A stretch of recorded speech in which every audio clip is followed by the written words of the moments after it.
Doug Thompson here, and we're at our shop. I'm here with my dear friend Mike.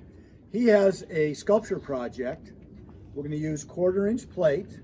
The first thing we're going to do is we're going to cut a circle out of this space. I'm going to take the oxyacetylene torch, which I'm in the process of cleaning out. I'll go ahead and set everything up, and then we're going to have to score the circle on the back side to be able to bend it. My press brake probably isn't going to bend 1/4-inch material with the die that I have. Thickness of the chalk. Okay. Okay.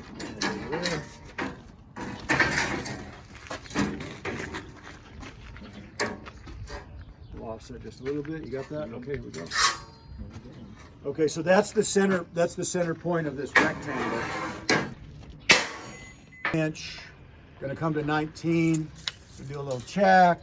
That is 18. I'm now going to set the trammel points to that, and that's going to be our circle.